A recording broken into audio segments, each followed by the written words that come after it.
tassa bhagavato arahato samma sambuddhassa.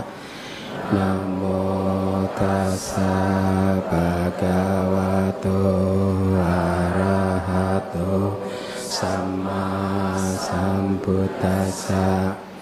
Namo tassa bhagavato arahato sambuddhassa. Baik, selamat malam para upasaka upasika. Ya, sehat nggak?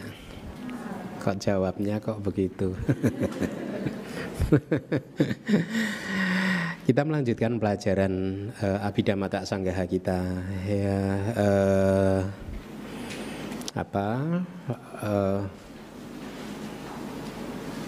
pelajaran malam hari ini agak sedikit rumit, ya. Tetapi kalau Anda berhasil memahami, Anda akan mendapatkan satu pengetahuan yang cukup berharga untuk pengetahuan yang memahami fenomena kehidupan, ya. Jadi saya yakin dengan apa yang sudah kita pelajari dari 1 tahun lebih yang lalu, ya, itu sudah sedikit banyak pasti sudah merubah pandangan-pandangan Anda tentang kehidupan, sudah merubah pandangan-pandangan Anda tentang diri Anda sendiri, ya, sudah merubah pandangan-pandangan Anda tentang reaksi-reaksi Anda, cara Anda menyikapi kehidupan, ya. Dan masih banyak lagi, saya percaya perubahan itu ada di dalam diri Anda. Kenapa? Karena paling tidak itu dulu yang saya rasakan juga, ya, pada saat saya mempelajari Abhidhamma itu. Cakrawala pandang saya tentang Buddhisme, tentang ajaran Buddha itu menjadi sangat luas sekali, gitu, ya. Dan tentu saja pemahaman yang seperti itu membantu meditasi kita, ya. Nah, kita malam hari ini akan mencoba untuk menganalisa objek, ya. Topik dari kelas malam hari ini adalah ikhtisar objek atau alambana sanggaha, ya. Jadi kita akan mulai mempelajari bahwa, ya, di dalam kehidupan ini ada subjek, ada objek, ya. Ada fenomena yang bisa menangkap objek, ada juga fenomena yang hanya bisa jadi objek tetapi tidak bisa menangkap objek. Ada juga fenomena yang double, bisa menangkap objek, pada saat yang berbeda dia bisa menjadi objek itu sendiri, ya. Rumit nggak? Nggak, ya? Paham, ya? Kita manusia ini kan hanyalah fenomena nama dan rupa, kan? Ya, nama itu adalah batin, yaitu gabungan dari cita dan cetasika. Kemudian rupa adalah fenomena materi. Ya, keduanya itu adalah fenomena yang sangat berbeda, ya. Kita memang belum mempelajari materi karena hanya nanti di bab ke-6 Anda akan belajar tentang topik ini, ya, tetapi pelan-pelan Anda sudah mulai berkenalan dengan apa itu materi, ya. Nah, apa yang kita sebut manusia hanya terdiri dari 2 fenomena tersebut, dan 2 fenomena itu mempunyai ciri yang berbeda sama sekali. Kenapa? Karena fenomena batin, fenomena mental atau nama itu bisa menangkap objek, ya. Dan di saat yang berbeda dia pun bisa menjadi objek itu sendiri, objek dari batin yang lain, objek dari fenomena mental yang lain. Fenomena mental bisa menangkap objeknya fenomena mental juga, itu. Sebaliknya rupa, materi adalah fenomena yang tidak bisa menangkap objek. Ya, kenapa? Karena dia sendiri adalah objek. Dia tidak bisa menangkap objek. Ya. Nah, Anda terapkan pemahaman seperti ini di dalam tubuh jasmani dan juga batin Anda, ya. Karena sumber dari penderitaan, ya, Saya pernah menyampaikan di bab pertama, dari semua kekotoran batin, dari semua belenggu ada satu kekotoran batin, satu belenggu yang apabila ini berhasil kita runtuhkan, maka secara bertahap belenggu yang lain akan runtuh satu persatu, kilesa yang lain akan runtuh satu persatu. Masih ingat nggak apa itu? Domino efek itu yang harus kita runtuhkan satu itu. Sakaya titik pandangan salah tentang identitas diri. Kita menganggap ada aku, ada diri, ada roh, ada nyawa, dan kita melekat pada keakuan kita. Inilah yang menjadi akhirnya sumber penderitaan. Nah, kenapa kita masih mempunyai pandangan salah tentang keakuan, tentang identitas diri? Karena kita belum berhasil memecah-mecah fenomena ini sampai ke unsur-unsurnya yang terkecil, yaitu apa? Nama dan rupa, batin dan jasmani. Nanti nama Anda sudah berhasil memecah-mecahnya menjadi cita dan cetasika, rupa Anda belum. Nah, dengan memecah-mecah semua fenomena sampai ke unsur-unsurnya yang terkecil, ya, maka kalau Anda sudah hafal dengan masing-masing dari karakteristiknya, sebawa lekananya, karakteristik alamiah dari masing-masing pecahan-pecahan tadi, maka akan mulai jelas terlihat ketidakkekalan dari apa yang kita anggap sebagai aku, diriku itu. Kita akan mulai mungkin pada awalnya kita seolah-olah melihat seperti cahaya yang remang-remang. Oh iya ya, segala sesuatu anicca itu seperti itu. Apalagi kalau Anda meditasinya tekun gitu. Cahaya remang-remang ini menjadi semakin terang benderang. Oh iya ya, segala sesuatu anicca. Terus yang saya anggap sebagai aku, diriku itu yang mana? Tidak ada. Gitu ya. Tapi kalau Anda tidak berhasil memecah-mecah fenomena mental dan fenomena materi, Anda akan kesulitan untuk merealisasi bahwa segala sesuatu, nama dan rupa tersebut adalah anicca, dukkha dan anatta, ya. Nah, inilah pentingnya pengetahuan Abhidhamma, karena Abhidhamma memberikan data yang akurat kepada Anda tentang pecahan-pecahan itu tadi, apa yang disebut sebagai paramata dhamma, dhamma yang hakiki, yaitu dharma, fenomena yang mempunyai sebawa lekananya sendiri, mempunyai karakteristik alamiahnya sendiri-sendiri, ya. Kalau di bab pertama kan saya memberikan contoh dengan kelereng kan, ya. Dengan memahami semua kelereng, Anda akan mudah untuk melihat ketidakkekalan dari semua fenomena tersebut. Nah, mari kita mulai. Sekarang kita akan melihat apa itu objek, ya. Dan nanti juga kita akan melihat subjeknya siapa, itu, ya. Saat ini kan mungkin Anda berpikir Anda melihat ke arah saya adalah Bante Keminda, yang melihat adalah Anda kan, gitu kan? Nah, kita akan belajar benar tidak. Kalau Anda melihat ke arah saya, berarti objeknya adalah Bante Keminda, yang melihat adalah akunya Anda itu tadi. Kita akan lihat, ya. Mari kita baca dari teks Abhidhamma Taksanggahannya yang kuning. Di dalam iktisar objek terdapat 6 jenis objek, yaitu objek bentuk, objek suara, objek bau, objek rasa, objek sentuhan, dan objek mental. Nah, ini 6 objek, Anda hafalkan, ya.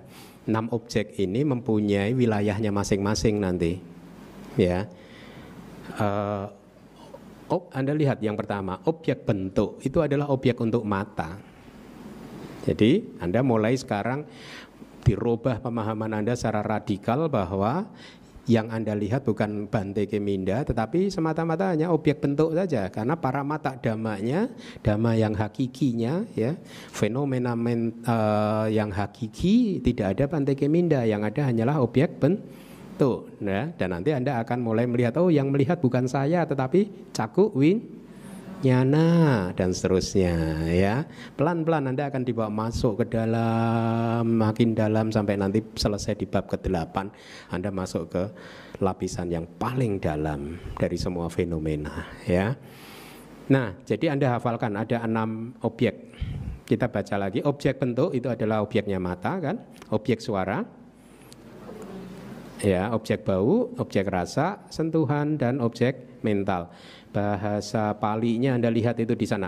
Rupa ramana, sadda ramana, gandha ramana, rasa ramana, pottabba ramana, dhamma ramana. Itu terdiri dari dua kata, rupa aramana, sada aramana, ganda aramana, rasa aramana, pottabba aramana, dhamma aramana.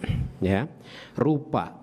Ya, kita adopsi kan kata rupa ini dalam bahasa Indonesia juga kita ada kan, rupa kan mirip-mirip lah, tapi di sini kita terjemahkan sebagai bentuk, atau kadang juga kita terjemahkan sebagai materi, tetapi dalam konteks objek kita terjemahkan sebagai bentuk. Ya, sada kita tidak mempunyai kesamaan dengan bahasa Indonesia ya, tapi ganda kita punya loh, tahu nggak?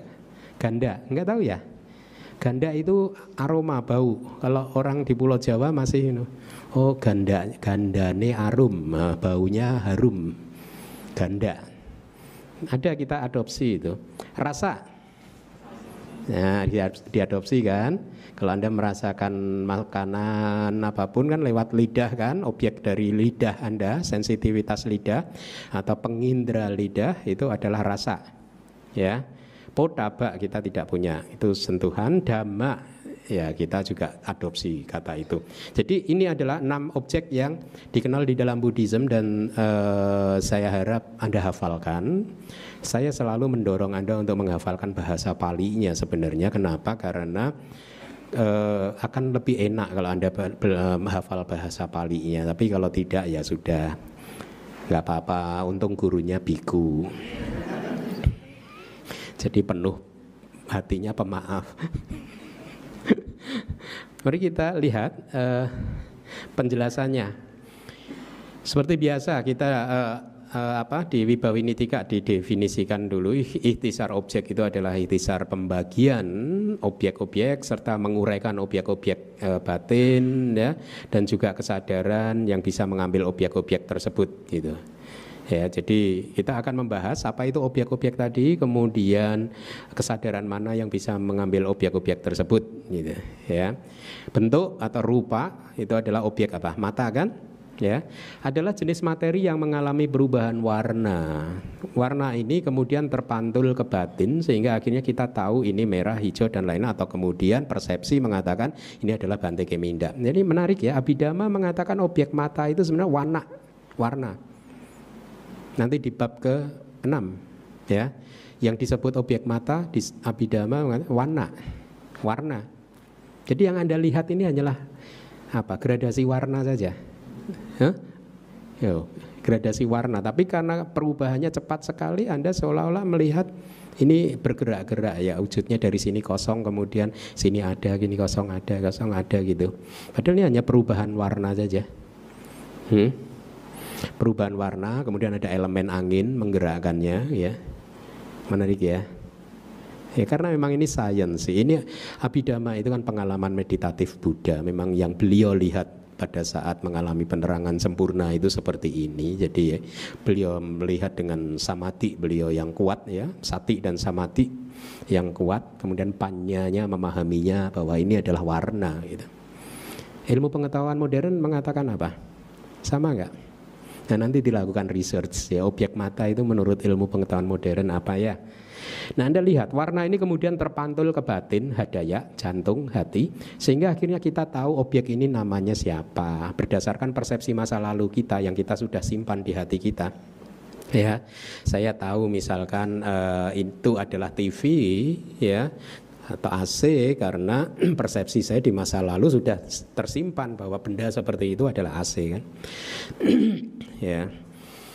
Jadi itu adalah objek dari mata, istilah ininya untuk sementara ini rupa, atau Anda juga bisa menyebutnya warna ya. Bahasa Palinya wanna, V-A-N titik bawah, N lagi titik bawah dan A. Wanna gitu. Nah, itu ada itu bahasa Pali itu di layar ya. Wanna wikaram. Ya, perubahan warna ya. V-A-N-N-A. Kita lihat definisi objek ada dua. Di dalam Abhidhamma kita menggunakan dua kata Pali untuk objek. Yang satu adalah aramana, yang kedua adalah alambana. masing-masing mempunyai pengertian yang berbeda tetapi merujuk kepada satu hal yang sama, yaitu objek. Aramana itu kayak arama, itu taman. Taman, kalau orang India dulu taman itu adalah tempat bersenang-senang gitu. Sama ya, Anda dulu waktu muda juga suka ke taman kan? Ngapain? Pacaran. Pacarannya ke taman, bersenang-senang di taman ya. Nah, objek disebut aramana karena objek adalah tempat cita dan cetasika untuk bersenang-senang ya. Artinya apa? Ini hanya satu simbol saja, hanya satu perumpamaan saja untuk memberikan pemahaman kepada kita bahwa setiap kali ada objek, cita muncul. Atau cita muncul karena menangkap objek tersebut. Paham ya? Jadi diibaratkan cita dan cetasika itu bersenang-senang di sana. Ya. Kemudian kata yang kedua adalah alambana. Alambana itu disebut alambana karena kesadaran dan faktor-faktor mental itu bergantung padanya. Ya. Tanpa adanya objek, cita tidak bisa muncul. Ya, kalau saya mengatakan cita tidak bisa muncul, Anda harus memahaminya cetasika juga tidak bisa muncul. Karena cita dan cetasika selalu muncul bersama-sama kan? Kadang kita hanya menyebutnya satu fenomena saja cita gitu, tapi kita memahaminya cetasika itu sudah termasuk. Jadi ada dua kata untuk objek, yaitu apa? Aramana dan alambana ya. Nah, jadi kalau alambana itu diberi perumpamaan seperti tongkat ya, atau kakek-kakek atau anak muda yang tidak bisa berjalan dengan normal ya, mungkin karena asam urat akhirnya membutuhkan tongkat untuk berjalan ya, tempat untuk menopang dia, untuk bergantung dia supaya dia bisa berjalan. Nah, cita juga membutuhkan objek untuk ditopang, untuk topangan supaya cita itu bisa berlangsung. Ya, tapi apapun itu penjelasannya, Anda harus ingat bahwa cita tidak bisa muncul tanpa adanya objek. Anda harus ingat juga contoh yang perumpamaan yang saya berikan tentang perumpamaan korek api ya. Pada saat ada gesekan antara indera pengindra kita dan objeknya, maka keluarlah api, keluarlah kesadaran yang melihat ke arah objek tersebut ya. Atau alambana itu sering juga di kitab komentar diberi perumpamaan seperti tali ya, tali yang diikatkan di antara dua tiang dan kemudian seseorang yang tidak bisa berjalan dengan normal, dia harus berpegangan pada tali itu supaya tidak terjatuh itu ya. Tali diikatkan di satu pilar ini dan pilar kedua itu, kemudian seseorang yang tidak bisa berjalan dengan baik, dia harus berpegangan pada tali supaya bisa sampai ke tujuannya dan kemudian tidak terjatuh. Itulah objek. Jadi perumpamaannya seperti itu ya. Mari kita lanjutkan. Seterusnya harap dibaca yang berwarna kuning. Sehubungan dengan hal tersebut, bentuk semata adalah merupakan objek bentuk. Demikian pula halnya dengan suara dan seterusnya adalah merupakan objek suara dan seterusnya. Ya, ini hanya untuk awal saja, untuk mulai memperkenalkan kepada Anda apa yang secara sehari-hari kita anggap dengar dengan suara ini sebenarnya adalah objek. Ya, apa yang disebut sadara mana objek suara ya. Jadi Anda mulai buat familiar, tidak hanya sekedar menyebut suara tetapi objek suara, objek bentuk, objek bau dan seterusnya ya. Penjelasannya dari Wibawini 3, bentuk itu sendiri adalah landasan warna. Anda ketemu istilah baru ini, landasan, tidak apa-apa ya, mulai familiar dulu. Nanti setelah subbab ini kita akan belajar tentang landasan. Bahasa Palinya ayatana. Ya. Bentuk itu sendiri adalah landasan warna, demikian pula dengan suara, yaitu landasan suara, bau adalah landasan bau dan seterusnya ya.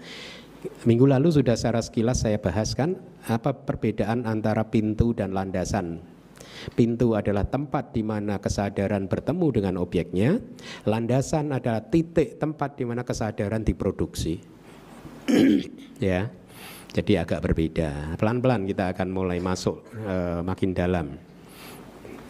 Jadi kesadaran diproduksi di mana? Di landasan. Di hati nggak juga, tergantung kesadaran apa. Kalau kesadaran mata ya di landasan mata. Ya. Kemudian landasan sentuhan, nah ini Anda harus hati-hati, Anda harus hafalkan. Yang disebut landasan sentuhan atau objek sentuhan, objek dari sentuhan kita, ya, itu adalah materi, fenomena materi, rupa yang sesungguhnya terdiri dari 3 elemen, ya, kecuali elemen air. Kita mengenal 4 maha buta, 4 elemen yang besar, ya, 4 elemen yang primer, yaitu elemen tanah, air, patawi, apo, tejo, api, dan angin. Patawi, apo, tejo, wayo.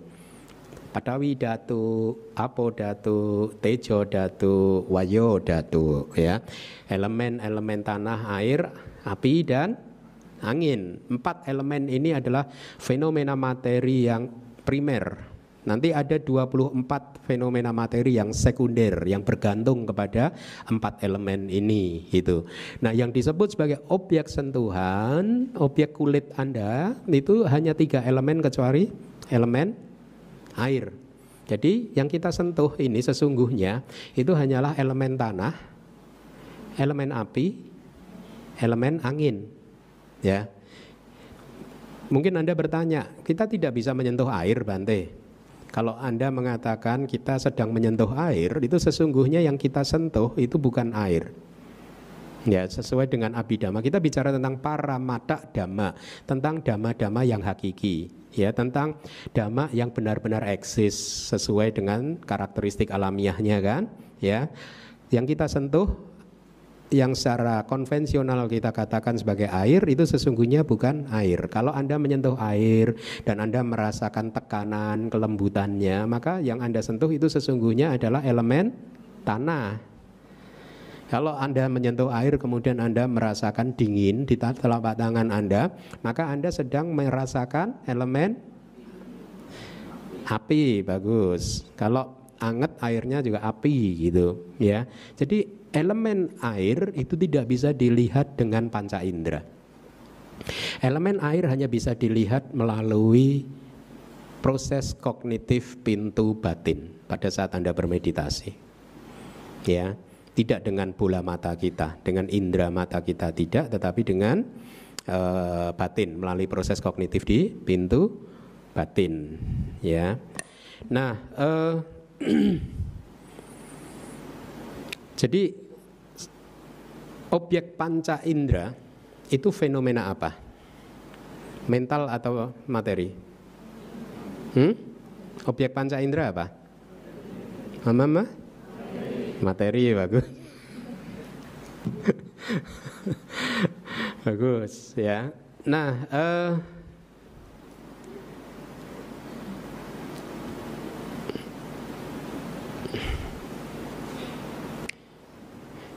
silakan dibaca yang kuning lagi.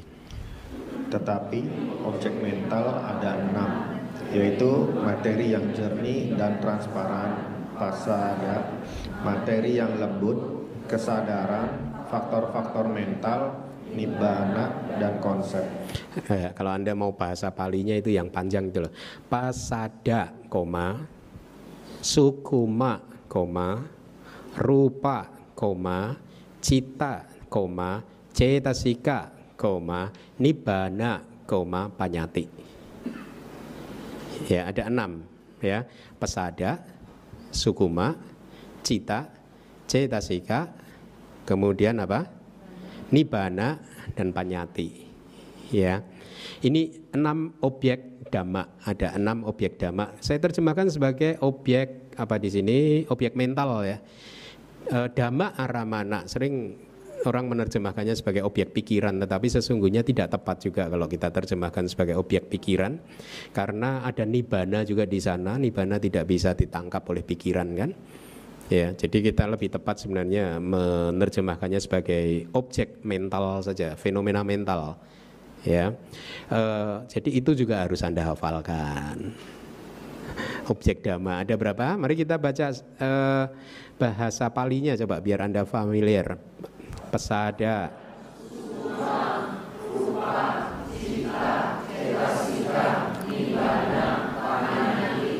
ya. Semua itu tadi ya adalah objek mental dan karena dia objek mental maka ditangkapnya melalui proses kognitif di pintu batin, bukan proses kognitif di 5 pintu atau di pintu panca indera. Jadi ini proses kognitif yang berbeda akhirnya ya. Nah, kita akan lihat pesada. Pesada itu ada 5 ya. Kita terjemahkan saja sebagai pengindra ya. 5 pengindra itu adalah materi sensitif yang bentuknya transparan dan jernih sesuai dengan namanya pesada ya. Yang minggu lalu sudah sempat secara sekilas itu saya bahas, yaitu ada cakuk pesada ya, pengindra mata, sota pesada, pengindra telinga, pengindra hidung, pengindra lidah dan pengindra tubuh. Ada 5 pengindra, ada 5 pesada gitu. Sukuma rupa ya, kita ini saya perkenalkan pelan-pelan. Kita nanti di bab ke-6 akan menganalisa fenomena materi menjadi 28 fenomena mental. Fenomena materi ya. Dari 28 fenomena materi itu ada pembagian 2 kelompok besar, kelompok materi yang kasar dan kelompok materi yang lembut. Ya, sukuma rupa itu adalah materi yang lembut.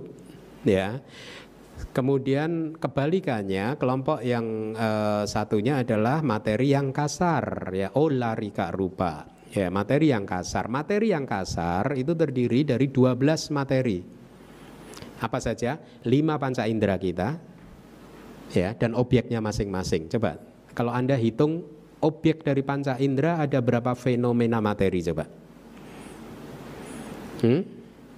Sada, rupa, warna 1 kan? Sada, 1 lagi kan? Kemudian ganda 1 kan? Rasa 1 kan? Sentuhan ada berapa?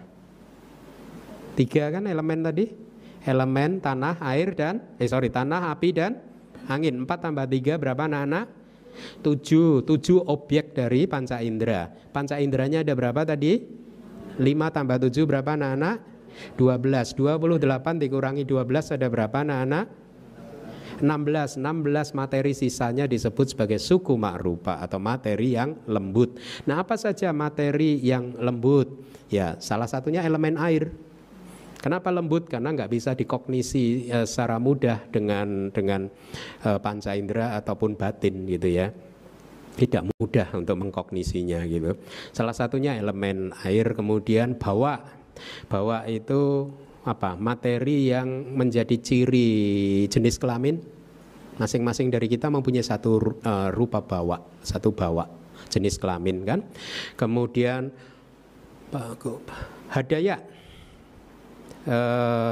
Hadaya watu itu adalah landasan hati, ya itu juga satu materi. Jiwitindriya rupa, ya jiwitindriya, jiwita indra, yaitu berarti apa? Kita mengenal cetasika jiwitindriya kan, ini yang rupanya, ya fungsinya sama dengan cetasika jiwitindriya, ya. Ahara. Ahara itu adalah sari-sari makanan. Ya, itu beberapa contoh dari berapa tadi 16 materi yang lembut. Ya, untuk sementara cukup itu dulu. Ya. Jadi ada berapa materi yang lembut? 16 ya, nanti di bab ke-6 kita akan belajar. Kalau saat ini Anda nggak hafal tidak apa-apa, nggak apa-apa, Anda tinggalkan saja, cukup untuk general knowledge saja ya. Anda tahu ada yang disebut materi lembut, ada yang disebut materi kasar. Materi kasar adalah panca indera kita beserta objeknya, karena dia berbenturan langsung, makanya kasar ya. Panca indera dan objek ini kan benturan terus gitu, maka disebut kasar. Oke, pasada, sukuma sudah, sukuma rupa, cita ya. Cita juga bisa menjadi objek batin kita kan. Kalau Anda mengamati loba mula cita kan bisa kan? Sering kan? Yang sering kan 12 aku salah cita kan Anda pasti kenal kalau 12. Sehari-hari datang. Ya tidak? Jadi cita juga bisa menjadi objek batin kita. Betul? Objek mental. Cetasika juga apalagi cetasika. Kalau Anda marah, nah itu dosa cetasika. Gitu? Kalau meta Anda sedang muncul, maka itu dosa cetasika. Kalau Anda sedang berdana, aloba cetasika sedang muncul. Ya, jadi cetasika pun juga bisa menjadi objek mental, objek batin kita. Ya, cita, cetasika, nibbana. Nibbana itu adalah objek mental dan hanya bisa dialami melalui proses kognitif pintu batin, tidak bisa dialami melalui pintu mata dan pintu panca indera yang lain. Jadi Anda tidak bisa melihat nibbana dengan mata, tapi Anda bisa melihat nibbana dengan pintu batin. Ya, panyati, apa itu panyati? Konsep. Ya, Bante Keminda ini panyati, laptop ini panyati, mikrofon panyati, semua ini panyati. Ya, karena sesungguhnya tidak ada Bante Keminda. Yang ada apa ini? Objek warna atau objek bentuk. Ya, tidak ada TV. Yang ada apa?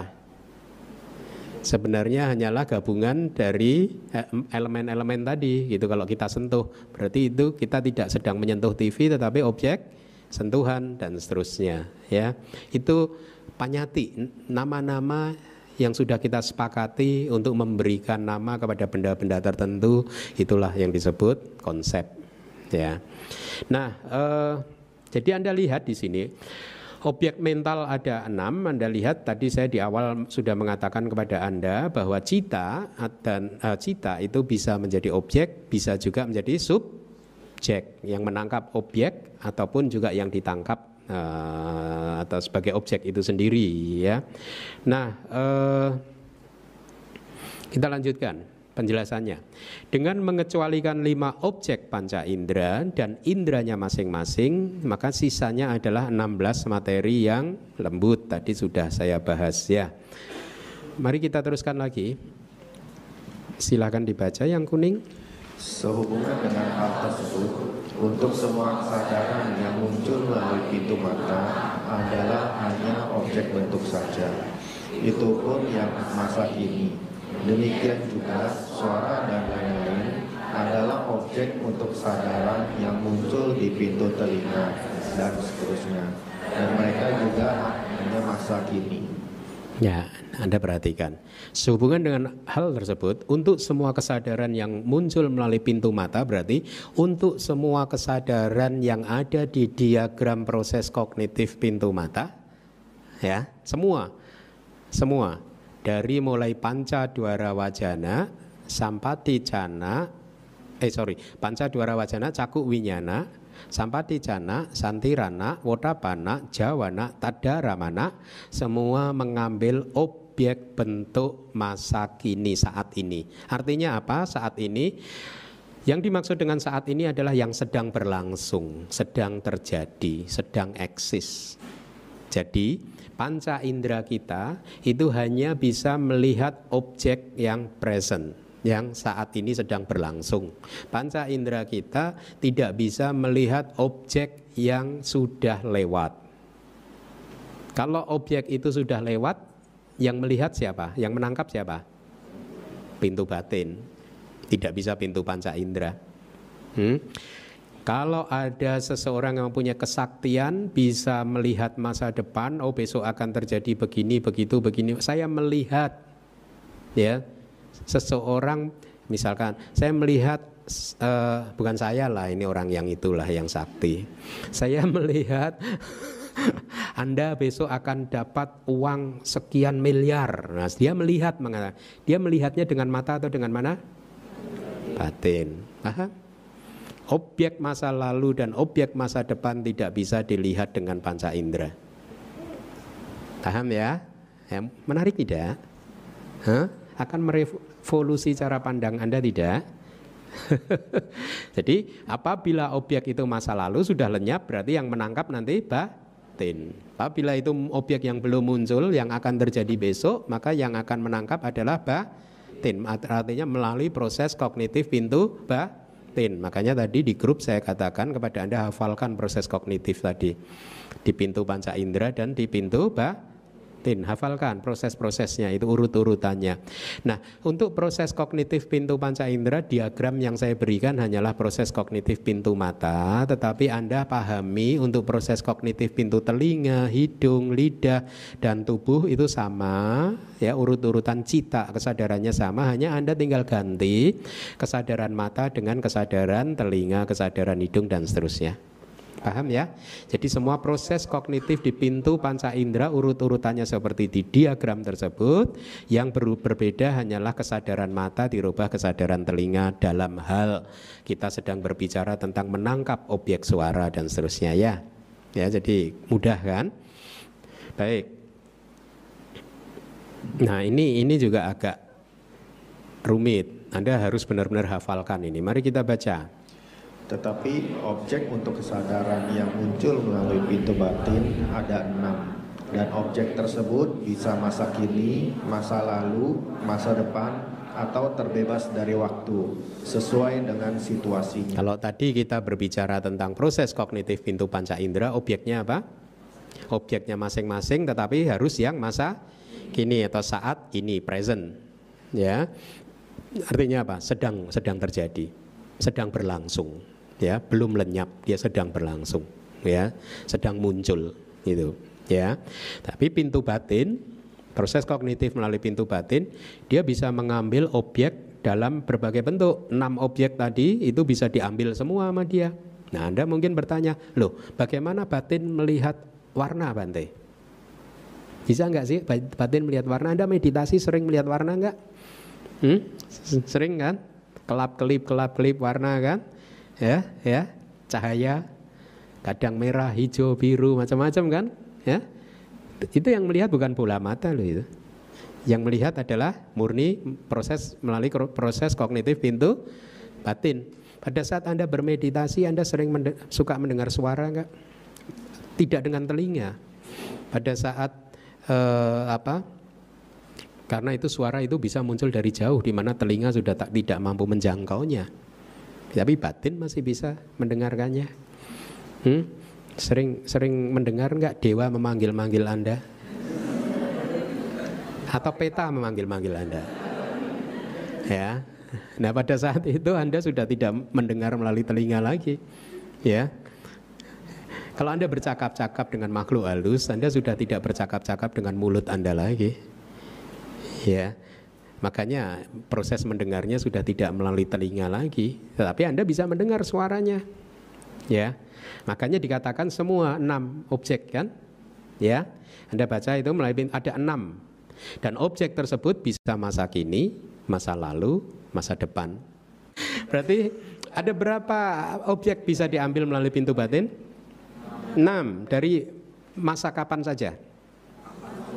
Masa kini, masa lalu, masa depan. Ya, baik. Masa depan dalam hal misalkan seseorang bisa mengetahui sesuatu yang akan terjadi besok, ya. Itu melalui pintu batin. Terbebas dari waktu. Apa itu? Istilah terbebas dari waktu itu merujuk kepada 2 objek, yaitu nibbana dan panyati. Ya. Nibbana dikatakan terbebas dari waktu. Kenapa? Karena sebawanya sifat alamiah dari nibbana, sabhawa lakana, karakteristik alamiah dari nibbana itu tanpa kemunculan, tanpa keberlangsungan, dan tanpa kelenyapan. Nibbana itu tidak pernah muncul, tidak pernah berlangsung, tidak pernah lenyap. Loh, kok ada ya Bante? Gitu. Itulah nibbana. Kita tidak bisa mengatakan nibbana itu masa lalu, masa sekarang, masa depan, tidak. Ya, sulit lagi ya, pelan-pelan. Jadi nibbana itu kala wimuta, terbebas dari waktu, ya. Konsep juga dikatakan kala wimuta, terbebas dari waktu. Ya, Anda tahu kan konsep ini, semua nama-nama ini adalah konsep, itu dikatakan terbebas dari waktu. Kenapa? Karena konsep tidak mempunyai sebawa, tidak mempunyai karakteristik alamiah. Paham? Di kelas bab pertama kita sudah diskusi banyak tentang karakteristik alamiah kan. Kenapa hanya ada 89.121 cita atau 28 rupa? Karena hanya itu yang mempunyai karakteristik alamiah. Ya. Karakteristik alamiah elemen tanah apa? Keras dan atau lunak dan seterusnya gitu ya. Nah, konsep tidak mempunyai karakteristik alamiah itu. Makanya konsep disebut kala wimuta, terbebas dari waktu. Kita tidak bisa mengatakan konsep itu masa lalu, masa sekarang atau masa depan ya. Karena ya dengan kata lain konsep itu sesungguhnya tidak eksis. Tidak ada yang disebut konsep. Ya tapi kan ada ini TV, ya itu adalah hasil konstruksi batin pikiran kita saja, gitu. Hasil ciptaan dari pikiran kita. Kita memberinya nama itu TV, ini AC, itu jam, ini gedung dan lain sebagainya. Ini hanya konstruksi dari pikiran kita saja. Tetapi dalam pengertian yang hakiki, yang paling tinggi, yang puncak, konsep itu tidak eksis. Tidak ada Bante Keminda. Yang ada adalah objek, rupa atau warna. Ya.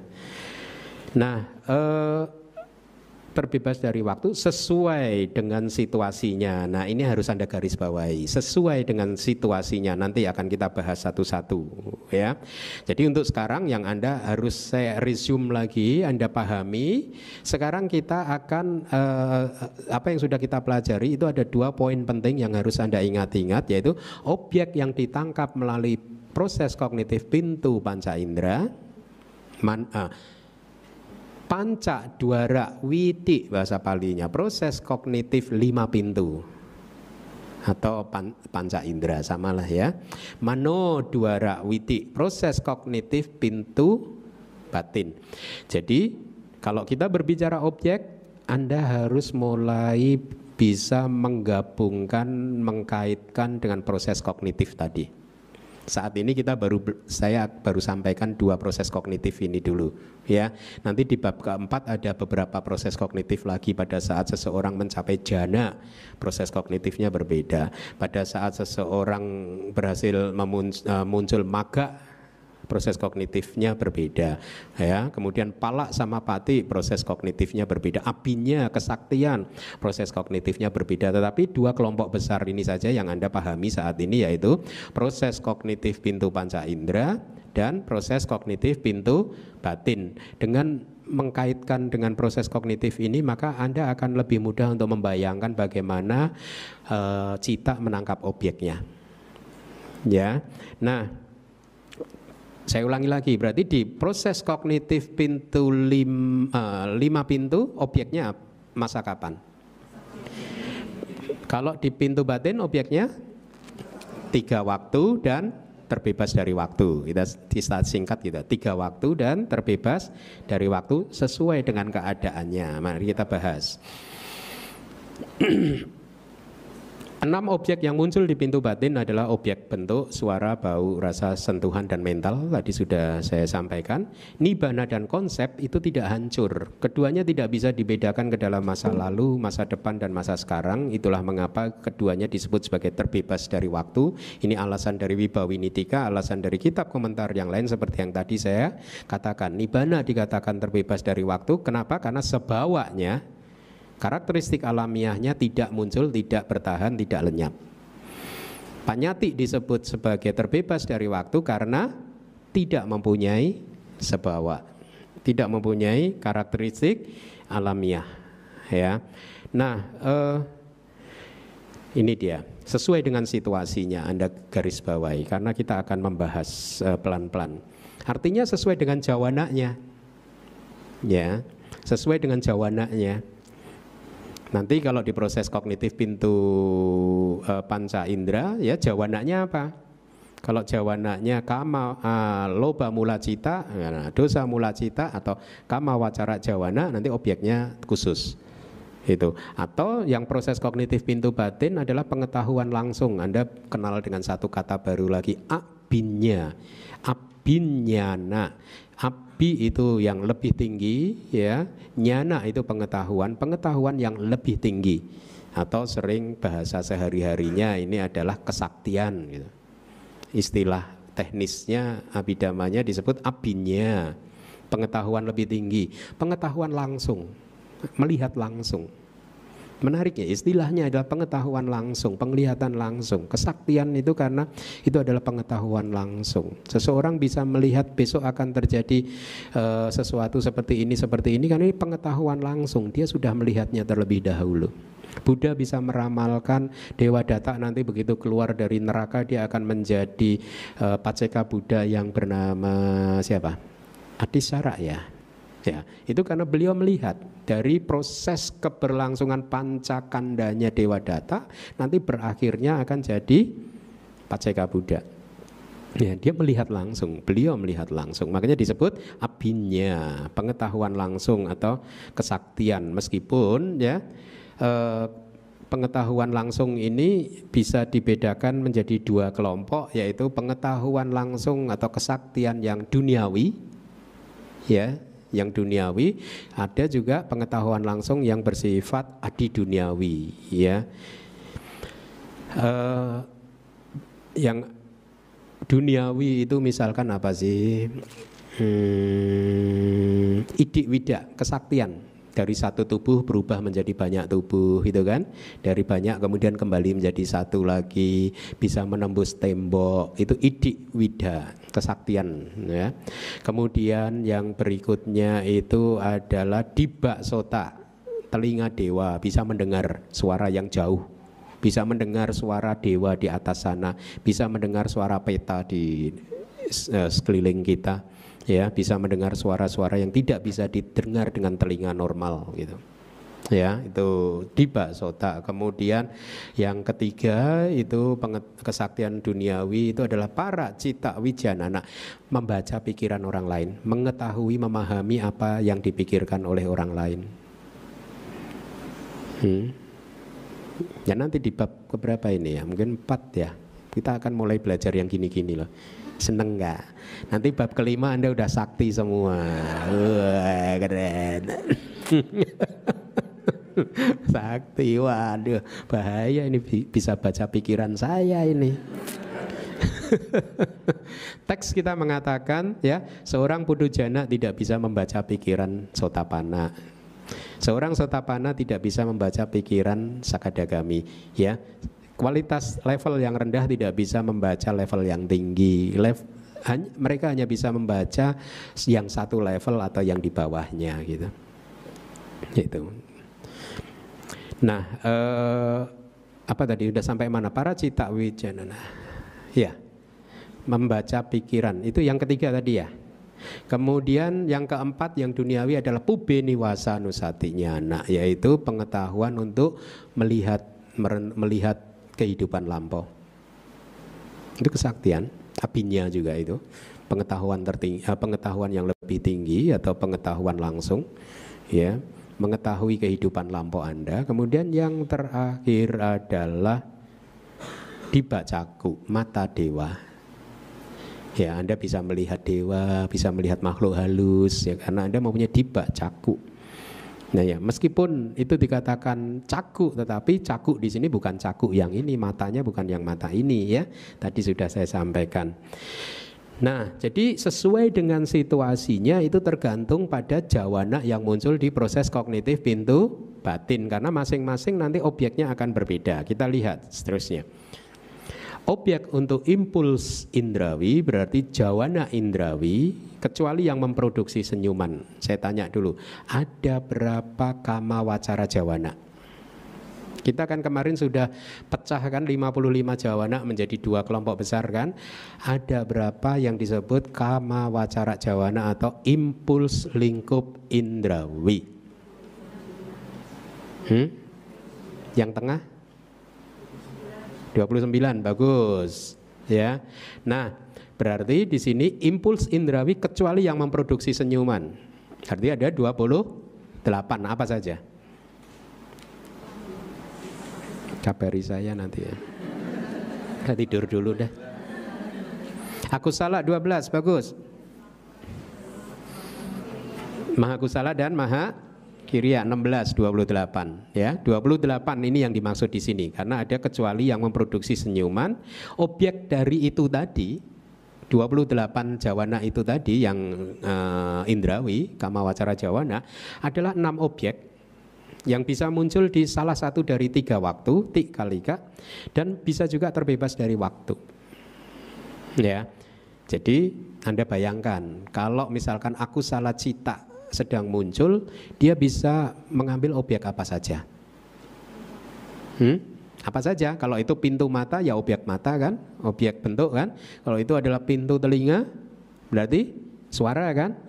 Jadi objek panca indera bisa diambil. Objek mental bisa diambil oleh aku salah cita enggak? Bisa. Ya tergantung. Kalau pada saat itu misalkan yang muncul di pintu batin, ya, seseorang sedang mengingat-ingat, waduh, dulu dia bisa mencapai jana, kalau di kitab suci ya. Dulu dia bisa mencapai jana, kemudian dia meditasi terus, sudah diulangin terus tapi nggak bisa mencapai. Akhirnya setelah itu direnung-renungkan muncul aku salah citanya, kejengkelannya muncul, ya. Nah, kejengkelannya muncul karena mengambil objek apa? Pengalaman, kesadaran jana, ya. Jadi cita bisa diambil, gitu. Atau misalkan aku salah cita juga bisa muncul dengan mengambil dosa cetasika. Ya, pada saat Anda tutup mata, tiba-tiba Anda mengingat teman Anda yang dulu menyakiti Anda, kemudian dosa cetasika muncul, ya. Dan kemudian dosa cetasika itu ditangkap oleh aku salah jawana juga, oleh jawananya dosa juga. Dosa menangkap dosa. Bisa, ya. Jadi itu, paham ya? Nggak paham atau nggak paham? Nggak paham ya? Oh, hah? Kenapa? Coba memahami. Makanya apa? Dibayangkan di proses kognitifnya. Pintu batin, ya bisa pintu batin, bisa tadi tentang apa sih?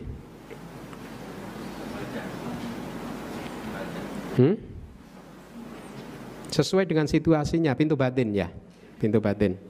Sorry, di pintu batin. Nah, Anda di pintu batin itu tergantung kepada situasinya, yaitu apakah jawananya itu kama wacara jawana. Ya, kalau jawananya adalah kama wacara jawana, maka di pintu batin itu dia bisa menangkap 6 objek yang muncul di salah satu dari 3 waktu dan juga bisa terbebas dari waktu. Yang terbebas dari waktu berarti menangkap apa? Nibbana mana bisa? Bisa enggak? Nibbana bisa ditangkap pada saat pacawekana, refleksi, merenungkan pencapaian nibbananya. Ya, bisa. Kita Anda belum sampai. Atau konsep panyati, ya.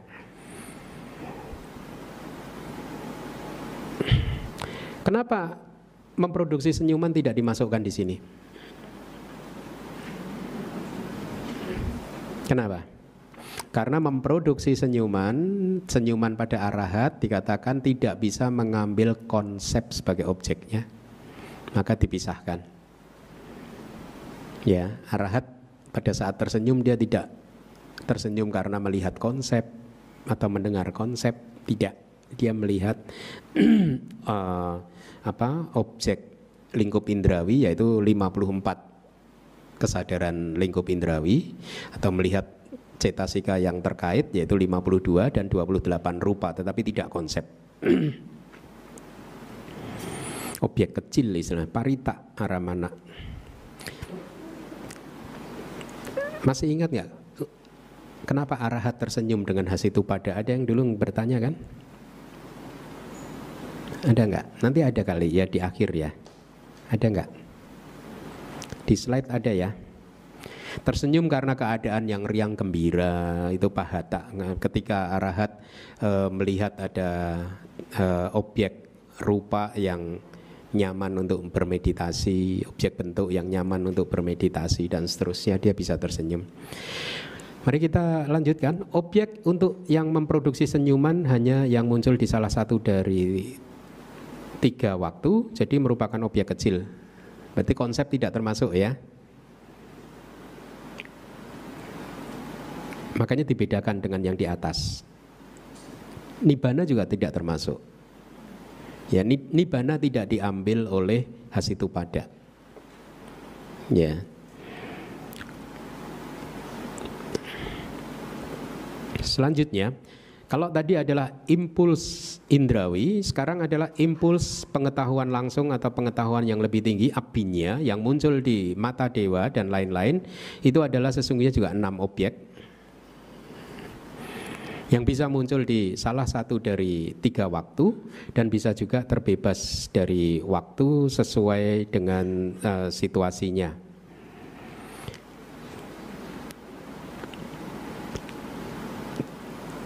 Saya akan perkenalkan sedikit apa itu abhinya. Ya, apa itu pengetahuan langsung? Pengetahuan langsung itu sesungguhnya adalah rupa wacara jana yang kelima, kusala yang kelima, atau kiriya yang kelima. Ya, jadi abhinya itu sesungguhnya adalah jawana yang kelima. Jana yang kelima. Rupa wacara jana yang kusala yang kelima, dan rupa wacara jana yang kiriya yang jana yang kelima. Ya.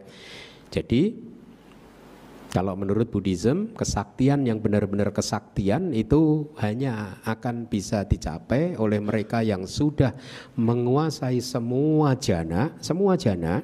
Jadi kalau kita bicara tentang metode Abhidhamma, ada 9 jana kan, 5 rupa wacara jana dan 4 arupa wacara jana. Prosesnya seseorang yang ingin memiliki kesaktian, mereka harus selesai dengan semua jana tadi, 9 jana.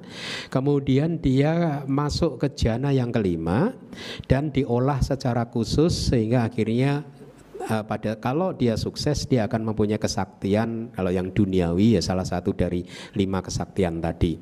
Jadi itu adalah satu latihan khusus yang harus dilatih secara khusus oleh mereka yang sudah menguasai semua jana, baik itu rupa wacara jana ataupun arupa wacara jana.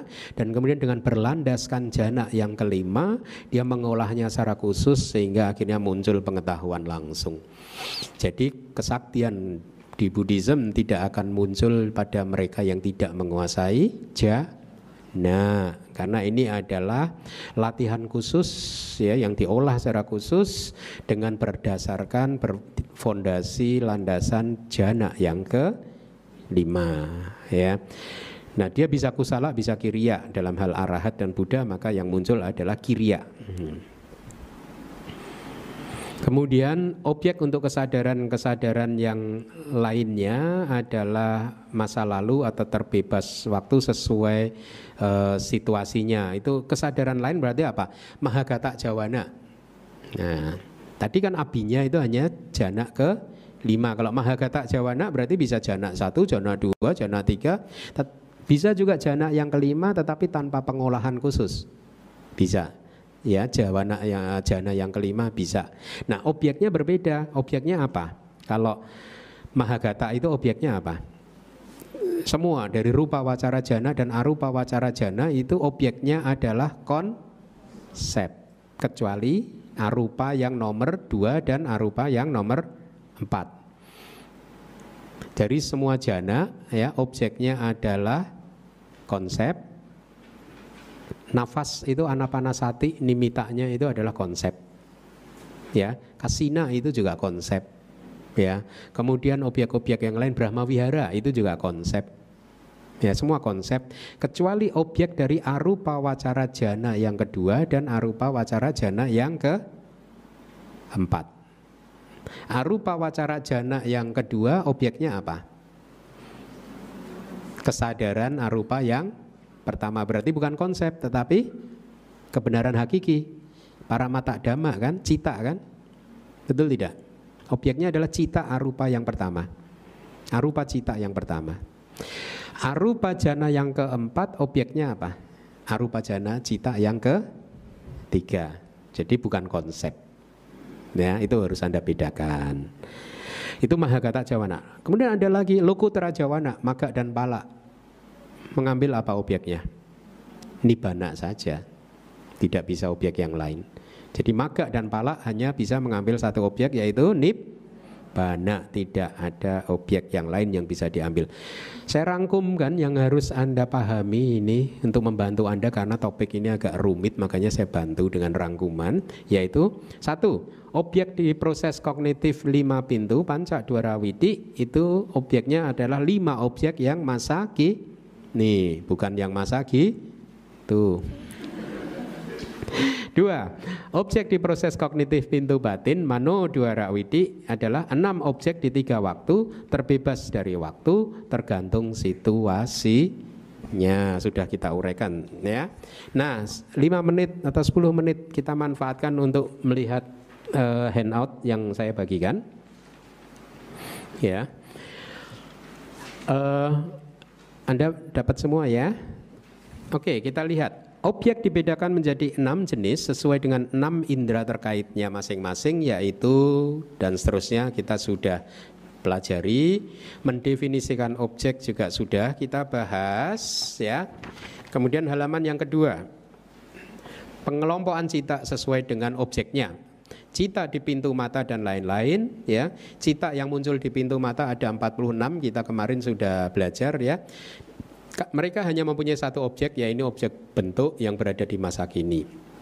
Demikian pula halnya dengan suara dan seterusnya. Artinya tadi yang sudah saya katakan, semua cita yang muncul di proses kognitif pintu panca indera, objeknya adalah objek panca indera yang terkait, tapi harus masa kini. Nih, bukan masa lalu, masa depan atau terbebas dari waktu. Cita di pintu batin ada 67 yang bisa muncul di sana. Minggu lalu kita sudah pelajari. Mereka mempunyai 1 dari 6 jenis objek, baik masa kini, masa lalu, masa depan atau bebas waktu, tergantung pada keadaan. Tadi sudah ya kita bahas. Cita di bebas pintu kita tadi belum. Ya. Karena ini belum, kita lompati dulu, kita langsung ke bawah itu. Pengelompokan cita sesuai dengan objeknya khusus. Dalam pengelompokan secara khusus, 6 objek itu kita pecah, kita bedakan lagi menjadi 4 jenis. Ini untuk mempermudah Anda ya, yaitu objek lingkup indrawi, kama wacara aramana. Apa saja itu objek lingkup indrawi?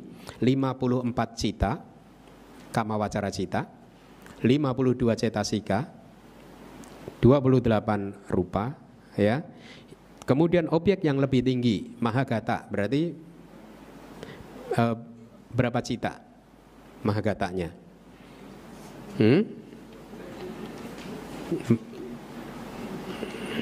Ya.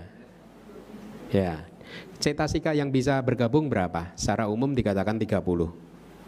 Ya, 30. Objek konsep itu tersendiri, nibbana tersendiri. Jadi ada kama wacara aramana, mahagata aramana, panyati dan nibbana aramana. Mari kita lihat halaman berikutnya. Cita dengan objek lingkup indrawi saja, ini kita sudah pelajari. Ada 25.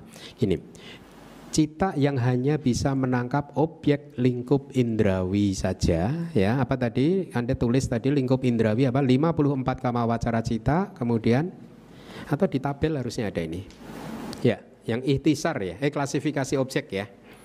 Itu lebih mudah. Kita itu lihat caku winyana, berarti kesadaran mata.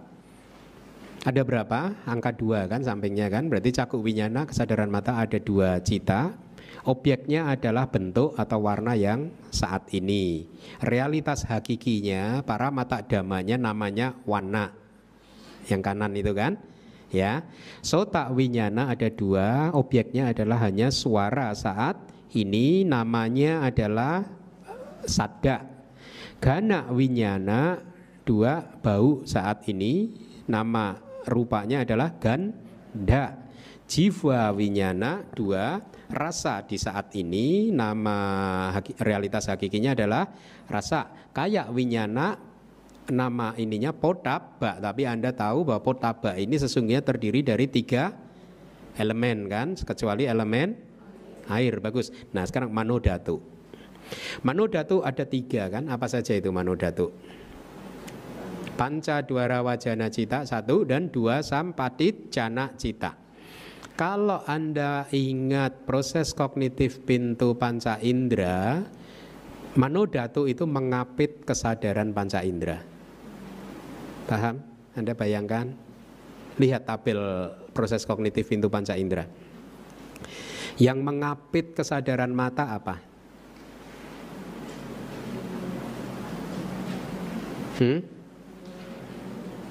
Mama, pancadwara wajana cita dan sampati cana cita, atau kesadaran yang mengarahkan ke pintu panca indera dan kesadaran yang menerima. Artinya apa? Dia bisa muncul di proses kognitif pintu telinga juga kan? Di pintu panca indera yang lain dia juga tempatnya di situ. Makanya dikatakan manodatu objeknya ada 5 objek. Dan dia harus yang saat ini ada di tabel ya, klasifikasi. Ya. Realitas hakikinya adalah rupa, tapi di sini hanya disebut 5 objek, tapi kita paham bahwa itu wana, sada, ganda, rasa, podaba. Ya. Kemudian ini taddaramana. Ya.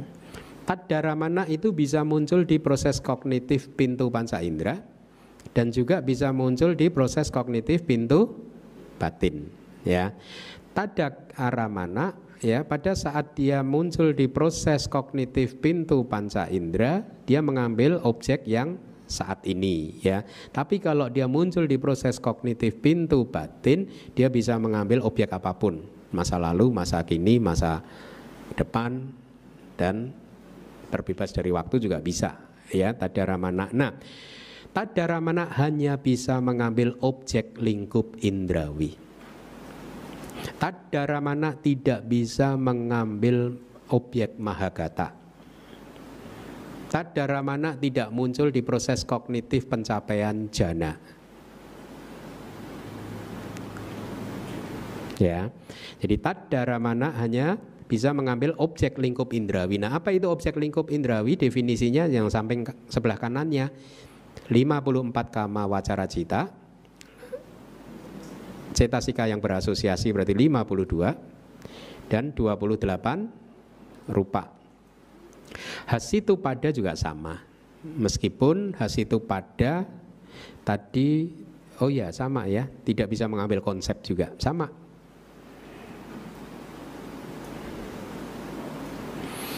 Ya, jadi saya rasa untuk kelas kita malam hari ini kita cukup. Kalau kita lanjutkan nanti meledak Anda semua. Berasap. Baik, terima kasih.